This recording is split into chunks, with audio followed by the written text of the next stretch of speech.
Hello बच्चों, कैसे हो आप सब। तो आज की क्लास में हम अपना मैग्नेटिक फील्ड वाला जो पोर्शन था उसे हम थोड़ा आगे बढ़ाते हैं। लास्ट क्लास में हमने डिस्कस किया था कि मूविंग चार्ज एंड मैग्नेटिज्म वाला चैप्टर जो था उसका कंसेप्ट था लास्ट क्लास में हमारा, और उसमें हमने बात की थी कि हमारे पास किसी भी गैल्वेनोमीटर को एमीटर में कैसे कन्वर्ट करते हैं, ये हमने लास्ट क्लास में सीखा था। ठीक है, और आपका वहां पे जो कंसेप्ट है इसका जो भी पॉइंट्स थे वो सारे के सारे क्लियर हुए होंगे आई होप। तो आज की क्लास में हम जो डिस्कस करने जा रहे हैं हमारा नया चैप्टर है। चैप्टर का नाम है हमारा मैग्नेटिज्म एंड मैटर। ठीक है, इस चैप्टर में हमें डिस्कस करना है बहुत कुछ। ठीक है, तो इंपॉर्टेंट पॉइंट्स हैं, अच्छे से करना, देखते हैं क्या होता है। तो इसमें हमें जो पॉइंट्स डिस्कस करने हैं ना, आज की क्लास में जो हम डिस्कस करेंगे दो पॉइंट्स के बारे में डिस्कशन होगा। पहला पॉइंट तो होगा आपके पास magnetic field lines, magnetic field lines, और जो दूसरा पॉइंट हम डिस्कस करेंगे वो होगा हमारा बार मैग्नेट, बार मैग्नेट। ठीक है, या फिर हम इसे नाम दे सकते हैं मैग्नेटिक डाइपोल, ये भी हम बोल सकते हैं इसे।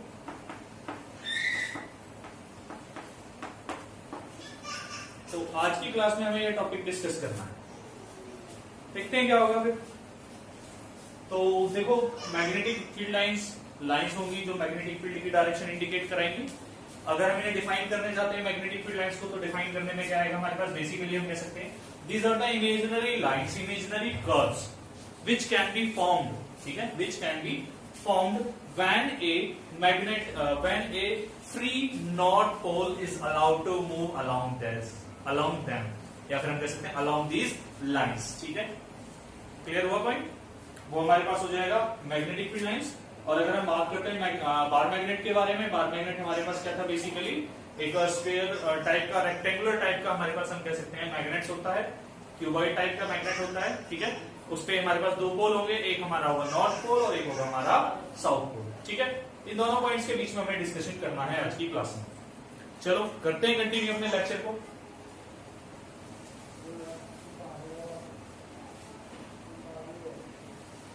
तो अभी जो हम पॉइंट डिस्कस करने जा रहे हैं, पॉइंट है हमारा मैग्नेटिक फील्ड लाइंस। ठीक है, ये जो मैग्नेटिक फील्ड लाइंस होती हैं, ये होती क्या, हमें इसके बारे में डिस्कस करना है। चलो देखते हैं। तो हमारे पास क्या होता है, these are the imaginary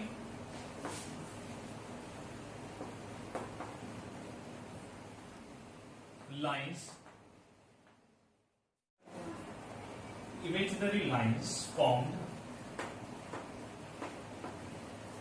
in space time। ठीक है, space time region along which a free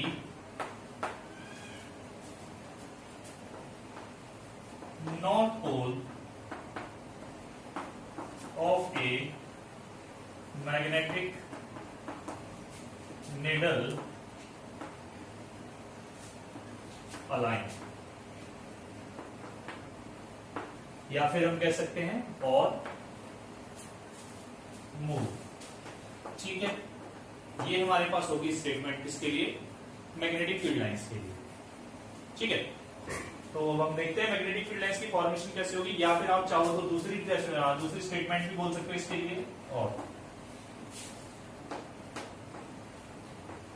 these are the lines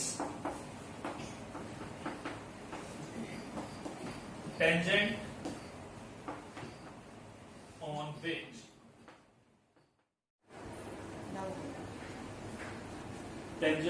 on which gives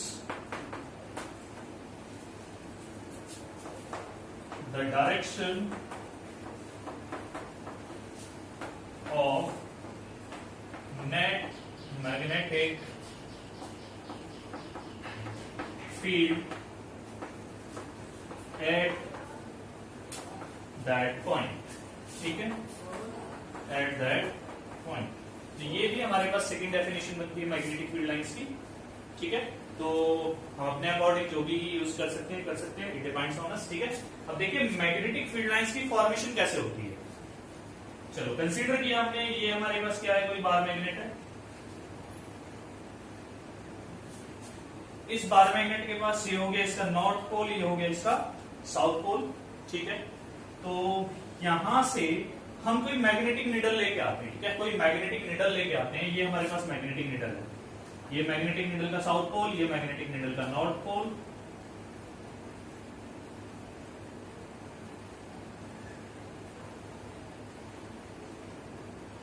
ठीक है, ये हो गया हमारे पास मैग्नेटिक निडल।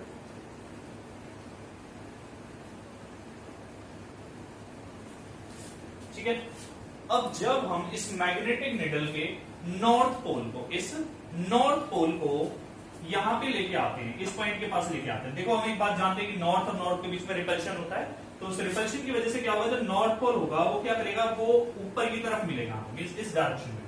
ये डायरेक्शन हमारे पास किसकी होगी, नॉर्थ पोल की, ये वाले नॉर्थ पोल की। ठीक है, तो यहां से क्या मिल रहा है, हमें रिपल्शन हुआ था, तो इसलिए मैग्नेटिक फील्ड लाइंस ऊपर गई। और ऐसे ही अगर हम इस नॉर्थ पोल को इस साउथ पोल के नियर अबाउट लेके आते हैं, तो इस साउथ नॉर्थ पोल जो होगा, अब हमारा ये डायरेक्शन हमें इंडिकेट कर रहा है। ठीक है, ये डायरेक्शन होगी हमारे पास यहाँ पर। तो यहां से हमें क्या मिला, यहां से हमें मिला कि जो मैग्नेटिक फील्ड लाइंस हैं वो कहां जा रही थी, उनके लिए एक इमेजिनरी कर्व फॉर्म हुआ, जिस डायरेक्शन में जैसे जैसे हम क्या करते गए, नॉर्थ पोल को हमने प्लेसअप किया, मैग्नेटिक निडल को प्लेसअप किया, तो उसने ये डायरेक्शन हमें इंडिकेट कराए। तो ये जो डायरेक्शन मिलती है हमें, ये डायरेक्शन आती है किसके लिए, मैग्नेटिक फील्ड लाइंस के लिए। ठीक है, तो ऐसे ही यहां से फॉर्म अगर हम करने जाते हैं, तो यही प्रोसेस यहां पे रिपीट होता है दोबारा से, और आपके पास अब ये डायरेक्शन आती है। ठीक है,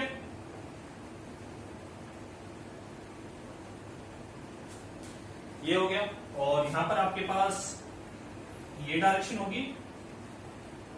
ठीक है, अब पॉइंट आता है, क्या पॉइंट आता है कि यहां पर अब हम इसकी प्रॉपर्टीज के बारे में डिस्कस करेंगे। ये बेसिकली हमने एक बार मैग्नेट की तरह फॉर्म किया है, हमारे पास यहाँ पर एक नॉर्थ पोल था, एक साउथ पोल था, उसके लिए हम मैग्नेटिक निडल अगर हम प्लेसअप करेंगे, तो मैग्नेटिक निडल जो होगा हमारा, वो डायरेक्शंस को इंडिकेट करेगा। कौन सी डायरेक्शन, करंट की डायरेक्शन के लिए। ठीक है, तो चलिए अब हम बात करते हैं इसकी प्रॉपर्टीज के बारे में। उससे पहले फटाफट नोट कर लीजिए इसे।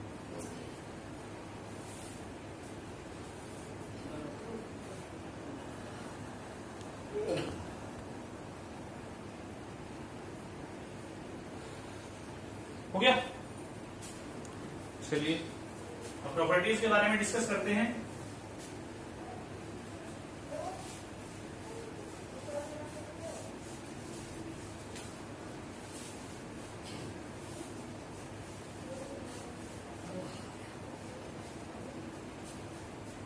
तो सबसे पहले नंबर पर जो प्रॉपर्टी हमारे पास आती है, उस प्रॉपर्टी के बारे में हम बात करते हैं। तो ये हमारे पास है, अब हम बात कर रहे हैं basically properties.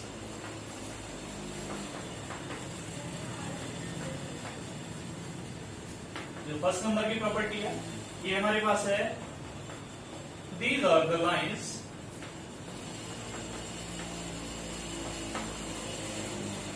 Tangent on which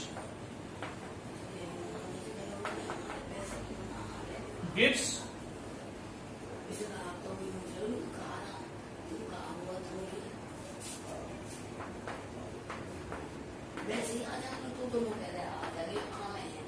the direction of net magnetic field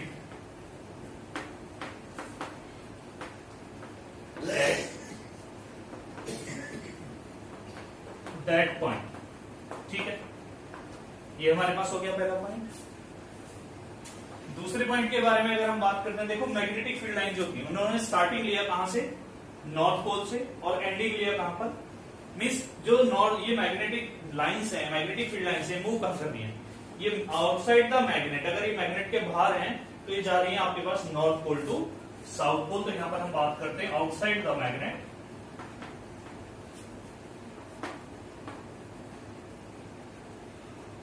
outside the magnet, they move from north pole to north pole to south pole. ठीक है, ये कहां पर है? ये तो था मैग्नेट के बाहर। और अगर हम बात करते हैं यहां से, ये मैग्नेटिक फील्ड लाइंस बेसिकली क्या करती हैं, मैग्नेट के अंदर भी ट्रैवल करती हैं। ठीक है, तो ये हो गया हमारे पास मैग्नेटिक फील्ड लाइंस मैग्नेट के अंदर के ये। और इनसाइड द मैग्नेट कहां पर है? And inside the magnet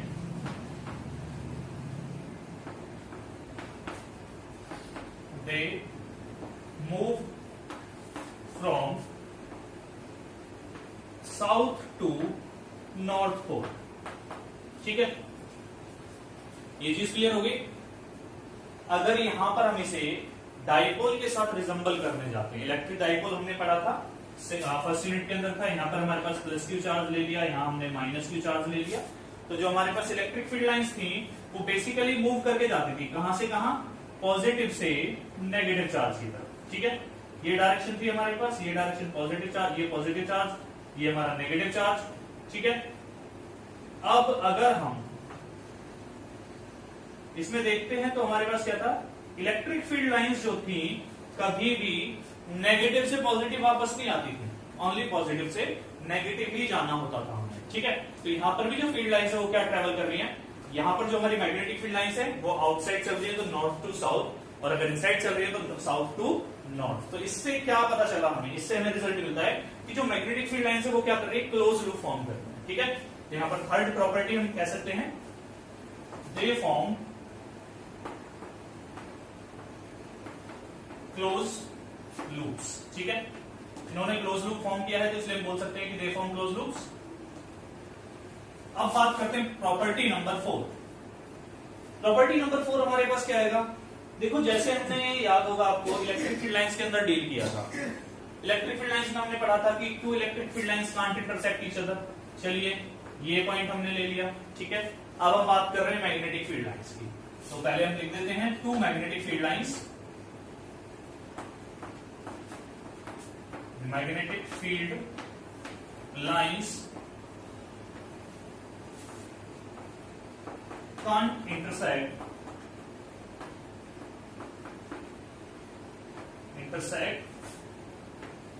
each other। ठीक है, दो मैग्नेटिक फील्ड लाइंस कभी भी एक दूसरे को इंटरसेक्ट नहीं करेगी।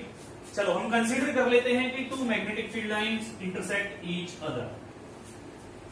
ठीक है, हमने कंसीडर कर लिया कि किसी पॉइंट P पर दो मैग्नेटिक फील्ड लाइंस हैं वो एक दूसरे को इंटरसेक्ट कर रही हैं।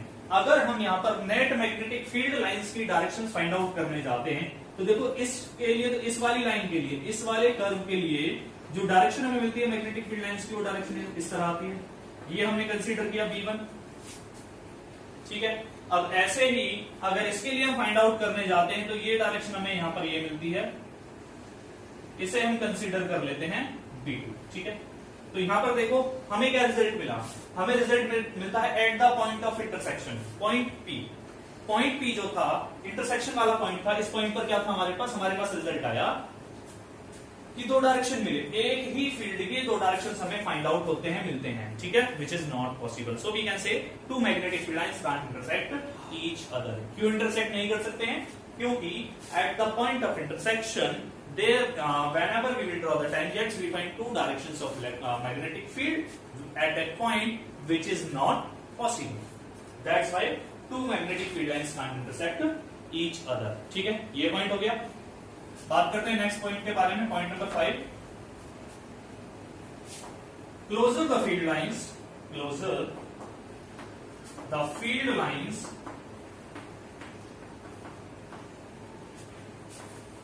stronger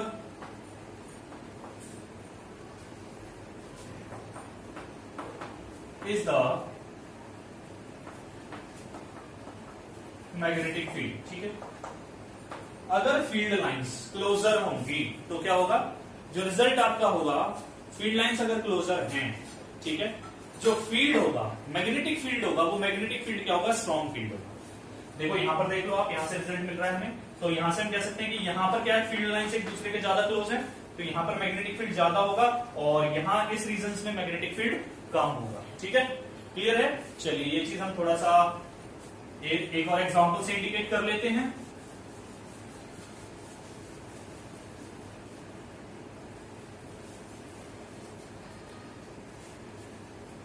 जैसे हमने कंसीडर किया ये हमारे पास कुछ फील्ड लाइंस है,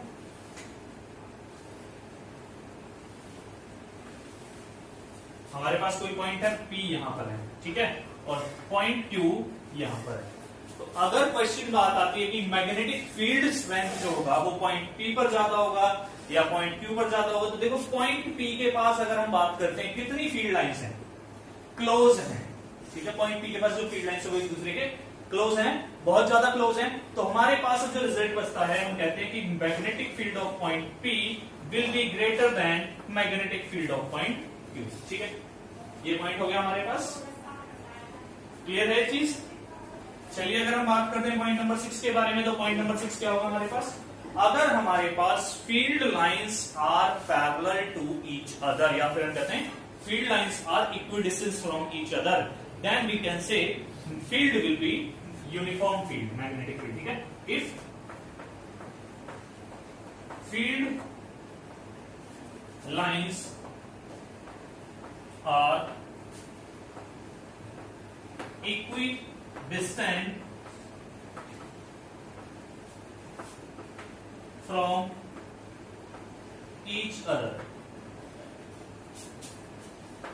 the field will be uniform, ठीक है।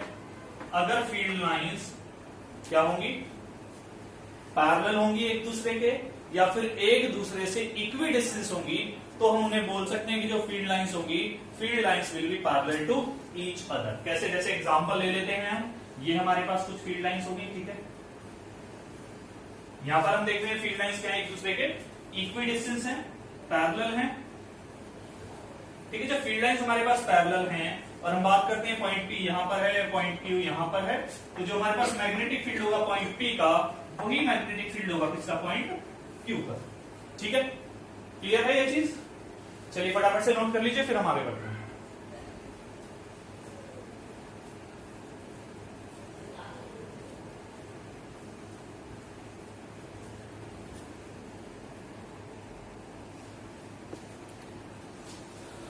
चलिए हो गया, चलिए आगे बढ़ते हैं फिर हम।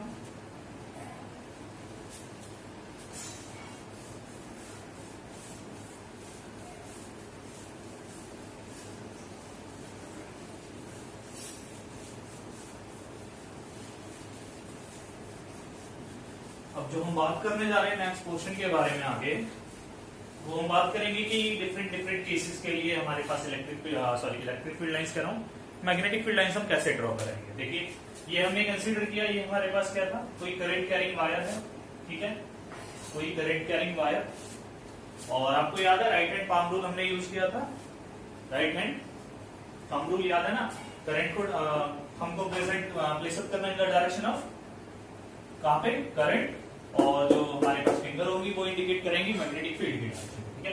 तो मैग्नेटिक फील्ड जो होगा यहां से हमारे पास ये डायरेक्शन फॉर्म कराएगा, मींस ये होगा, ठीक है, ये डायरेक्शन हमारे पास होगी यहां पर मैग्नेटिक फील्ड, ठीक है।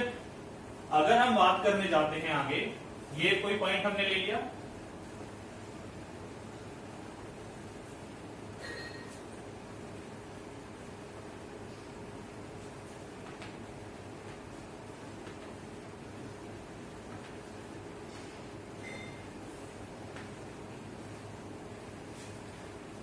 देखो कर्ल रूल, फिंगर्स को कर्ल करना है in the direction of current, ये क्या है, यहाँ पे जो ये एरो, ये पॉइंट्स मैंने इंडिकेट कराए, ये इंडिकेट कराए हैं मैंने किसके लिए, आपके पास करंट की डायरेक्शन के लिए, ठीक है। करंट की डायरेक्शन में फिंगर्स को कर्ल करना है, कर्ल किया, ठीक है। तो यहाँ पर क्या है हमारे पास, ये डायरेक्शन हमें मिलती है, ये रीजन हमें फॉर्म होता है उनकी, ठीक है, ये रीजन फॉर्म हुआ।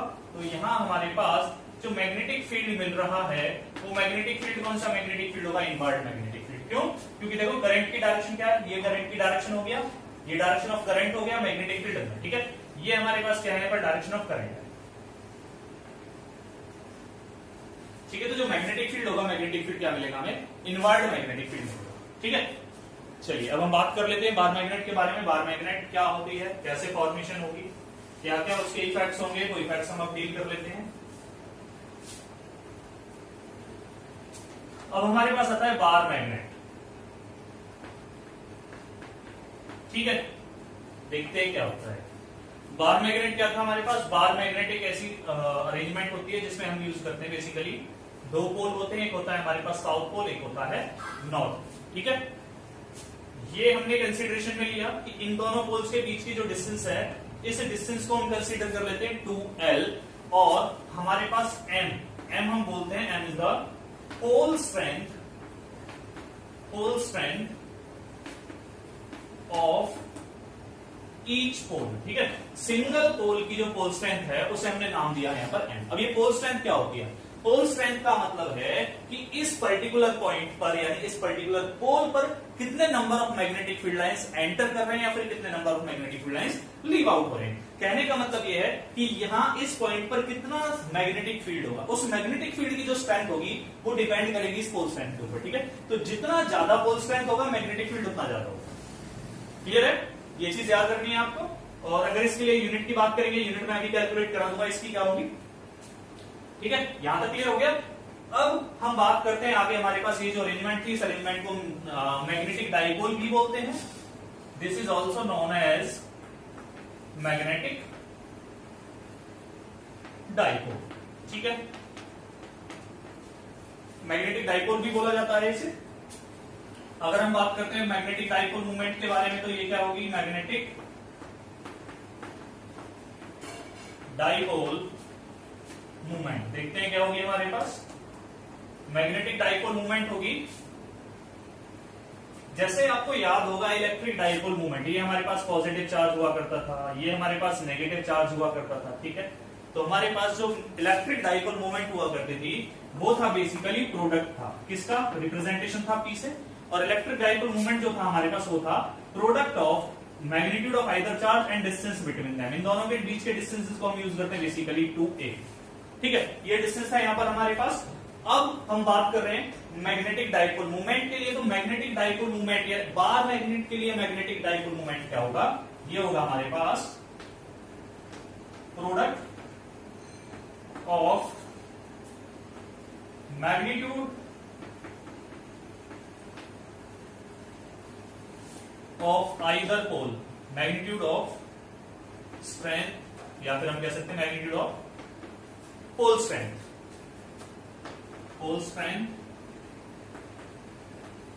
of either pole with the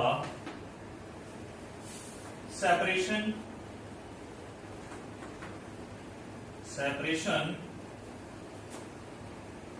between them। ठीक है, जो मैग्नीट्यूड था यानी प्रोडक्ट था किसका?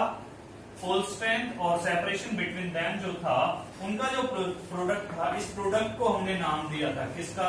मैग्नेटिक मूवमेंट, या फिर हम बोलते हैं मैग्नेटिक डाइपोल मूवमेंट। ठीक है, ये हमारे पास का रिजल्ट।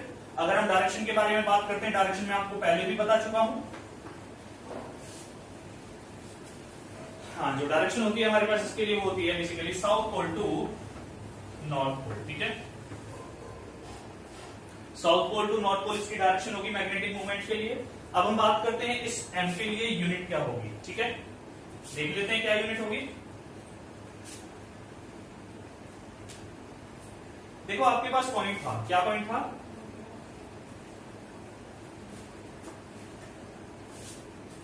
ये M की यूनिट क्या थी? हमने ये कंसेप्ट यूज किया था करंट लूप ऐसे मैग्नेटिक डाइपोल वाला कंसेप्ट।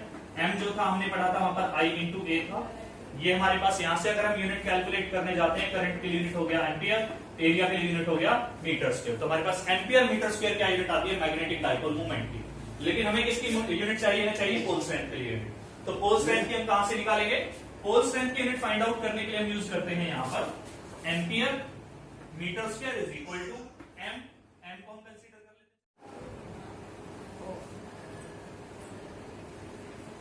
चलिए हम बात कर रहे थे पोल स्ट्रेंथ की यूनिट के बारे में। ठीक है, तो एम्पियर मीटर स्क्वायर हो गया, यहां से यूनिट हमने यूज कर लिया। अब हम बात करते हैं पोल स्ट्रेंथ के लिए हमारे पास हो गया PS, हम कंसीडर कर लेते हैं इसे। ठीक है, और 2L क्या था? डिस्टेंस था, और डिस्टेंस के लिए यूनिट हमारे पास होता है वही दोबारा से मीटर। तो अब रिजल्ट क्या था? फाइनली हम कह सकते हैं पोल स्ट्रेंथ जो होगा, पोल स्ट्रेंथ के लिए यूनिट आती है हमारे पास एम्पियर मीटर। ठीक है, चलिए फटाफट से इसे नोट कर लीजिए, देखते हैं फिर आगे जल्दी।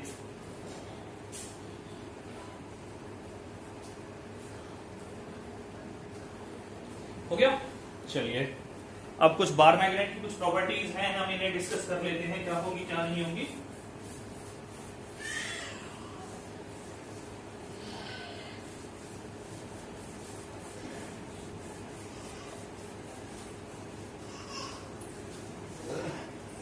बार मैग्नेट की प्रॉपर्टीज के बारे में आप ऑलरेडी अच्छे से जानते हो, बट कोई बात नहीं, हम आज की क्लास में अभी डिस्कस कर लेते हैं, आगे बार मैग्नेट अपना फिनिश करते हैं, ठीक है। चलिए देखते हैं आगे। अब हम बात कर रहे हैं properties of bar magnet. Properties of bar magnet. अगर हम बात करते हैं सबसे पहला बार मैग्नेट के लिए हमने देखा था एक प्रॉपर्टी हम बेसिकली यूज करते हैं जिसे हम बोलते हैं डायरेक्टिव प्रॉपर्टी, ठीक है। डायरेक्टिव प्रॉपर्टी, डायरेक्टिव प्रॉपर्टी क्या होती है हमारे पास, when a bar magnet is freely suspended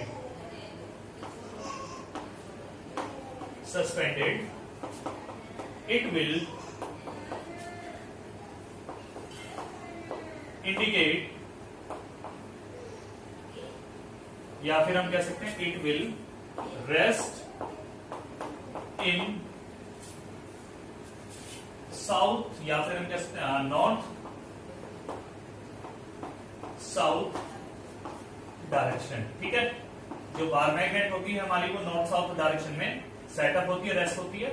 तो इसी वजह से हम इस प्रॉपर्टी को, बार मैग्नेट की इस प्रॉपर्टी को नाम देते हैं किसका, डायरेक्टिव प्रॉपर्टी, ठीक है। डायरेक्शन इंडिकेट करता है इसलिए हम बोल देते हैं इसे डायरेक्टिव प्रॉपर्टी। क्लियर हुआ पॉइंट। चलिए सेकेंड प्रॉपर्टी के बारे में अगर हम बात करते हैं तो सेकेंड प्रॉपर्टी आता है, हमने देखा था कि बार मैग्नेट जो था, एक छोटा सा एग्जांपल अगर हम लेके जाते हैं, बार मैग्नेट को किसी भी छोटे से छोटे पार्ट्स में अगर हम डिवाइड करते हैं ना तो उसके दो पोल हमेशा रहेंगे। जैसे हमने कंसीडर किया यहां पर ये हमारे पास कोई बार मैग्नेट था, ठीक है, इसके पास ये साउथ पोल था, इसके पास ये नॉर्थ पोल था। अब हमने क्या किया, यहां से इस बार मैग्नेट को तोड़ दिया। तोड़ने के बाद जैसे ही तोड़ा जाएगा ना,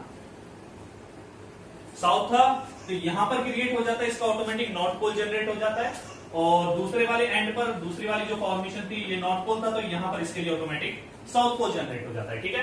तो यहां से हमें रिजल्ट मिला कि जो बार मैग्नेट है उस बार मैग्नेट का सिंगल पोल एग्जिस्ट नहीं करेगा, तो हम कहते हैं मोनोपोल डज नॉट एग्जिस्ट, ठीक है।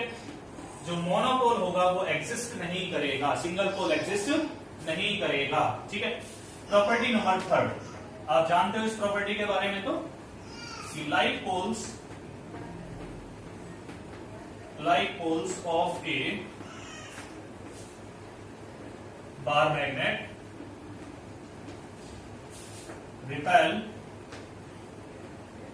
each other and unlike pole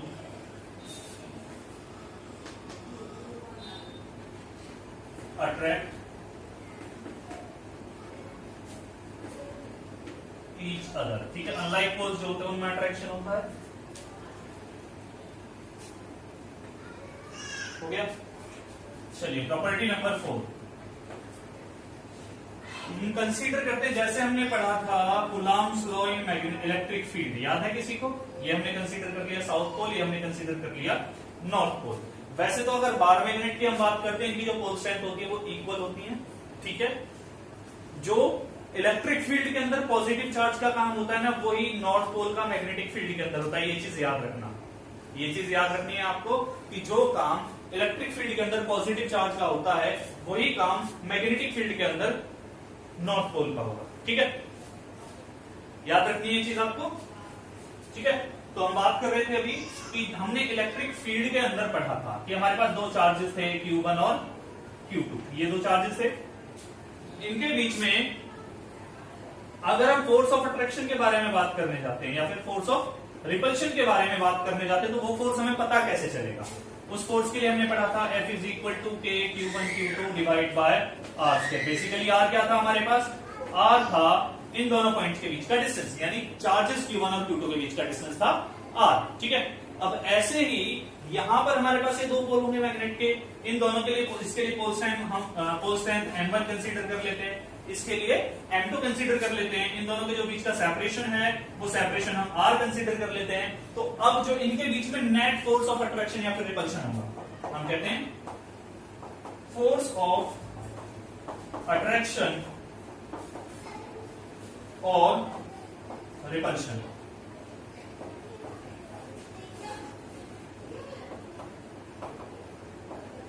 Between two poles of a magnet is, तो फोर्स को हम F कंसीडर कर लेते हैं।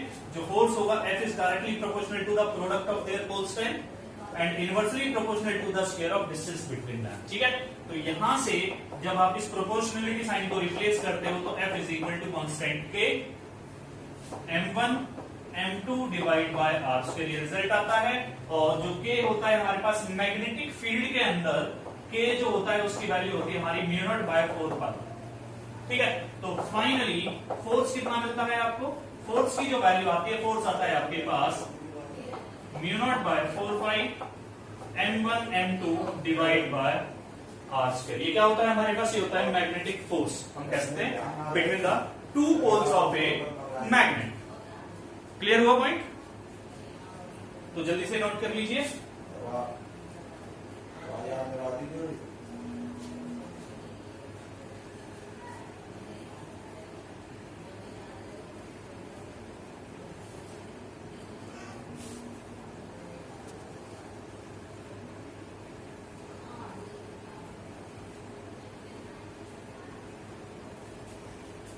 हो गया? चलिए आज के लेक्चर में इतना ही, बाकी हम करेंगे नेक्स्ट लेक्चर में। और अगर कोई डाउट होता है, कोई पॉइंट होता है, कोई कंफ्यूजन होती है, कमेंट बॉक्स में कमेंट करके अपना डाउट क्लियर कर लेना आप। डिस्क्रिप्शन में आपको बाकी के टॉपिक्स के भी लिंक मिलेंगे। इस यूनिट के जितने भी टॉपिक्स हैं हमारे मैग्नेटिक फील्ड से रिलेटेड, जितने भी टॉपिक्स हैं इस वीडियो के डिस्क्रिप्शन में आपको लिंक अवेलेबल होंगे। ठीक है, अगर कहीं पे तो अगर कोई डाउट होता है, कोई कंफ्यूजन होता है, कमेंट बॉक्स में कमेंट करके जरूर पूछ लेना। तो क्या करना है आपको, लाइक शेयर एंड सब्सक्राइब। ठीक है, बाकी इसे नोट कर लीजिए एक बारी।